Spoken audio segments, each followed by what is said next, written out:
This is The Construct. It's our nerd program, the place where we discuss meticulous details and topics other people might not have interest in.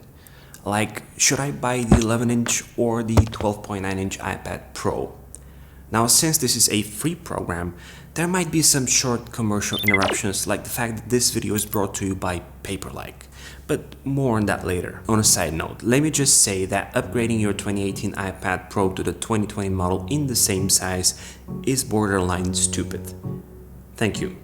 Now that we have this out of the way, let's talk about iPad sizes. In the end, I will share with you my updated iPad size chart, which might further clear your outlook.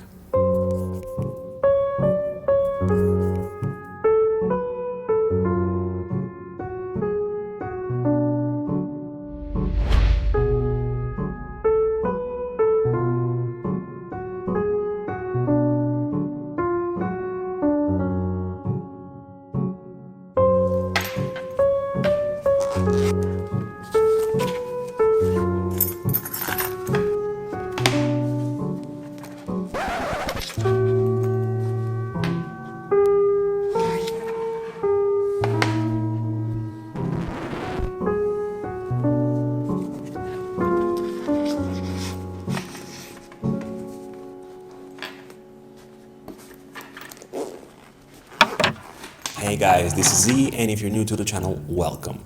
My name is Iskren and most people call me E, and this 11-inch iPad Pro is an absolute jewel. I mean, you can carry it with you anywhere you go, and if you have one of those satchels or even a larger fanny pack, you can have a fully fledged, not a computer on the go.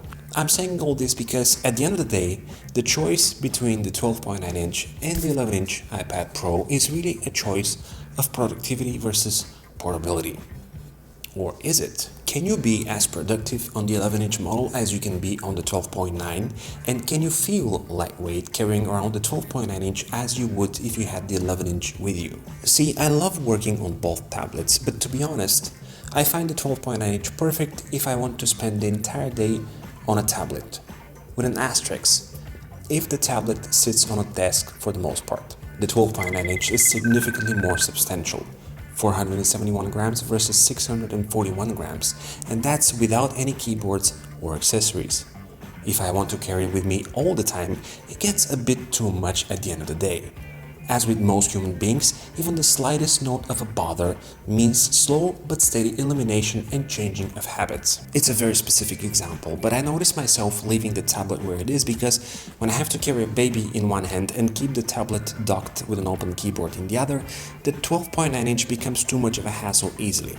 Also, when I leave the house and I want to take the gear with me, carrying a 15-inch laptop alongside a 12.9-inch iPad with keyboard and some chargers makes things a bit on the bulkier side. If I decide to take just my iPad, carrying it like a book without tucking it into a bag or a sleeve feels a bit unnatural to me. If I have to put it in a bag or backpack, it has to be a regular sized one, which means that I can just as well grab my laptop and the rest of the gear with me. Are you getting my point? When it comes to portability, the 12.9-inch tablet equipped with a keyboard is just as portable as a 13-inch laptop. Not saying that it's not portable, but it has nothing to do with this little guy, the 11-inch iPad Pro.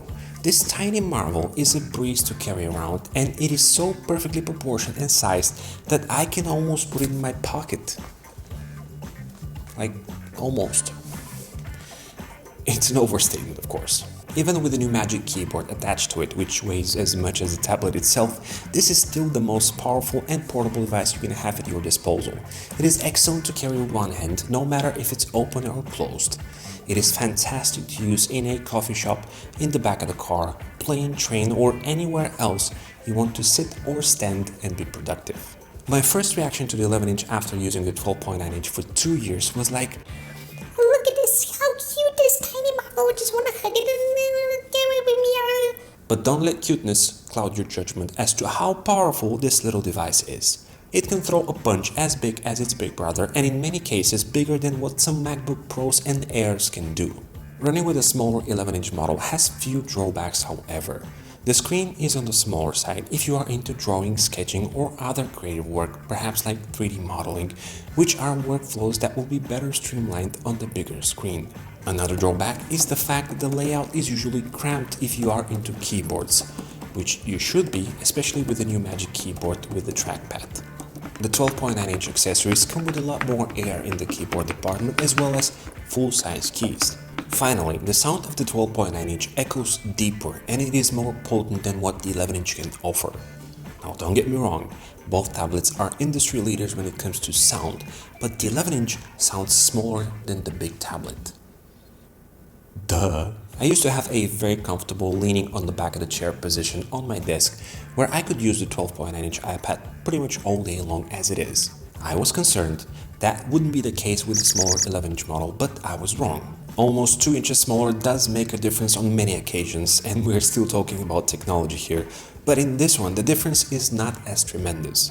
Maybe this is because the iPad OS is not window oriented as Mac OS and Windows, and most of the content is beautifully scaled throughout the entire real estate of the tablet. But running my daily tasks on the smaller screen feels just as good.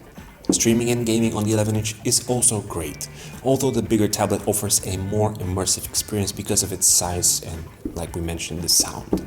A while back I did an iPad size chart to help you make your choice. And after using the 12.9-inch for 2 years and now having the 11-inch, I have to revise it a little bit. But before I show it to you, a quick word from today's video sponsor, Paperlike. With Paperlike, you not only get a screen protector, but you gain more control of the Apple Pencil when writing, sketching and drawing on your iPad due to the paper-like resistance and roughness, thus making your Apple Pencil so much more enjoyable.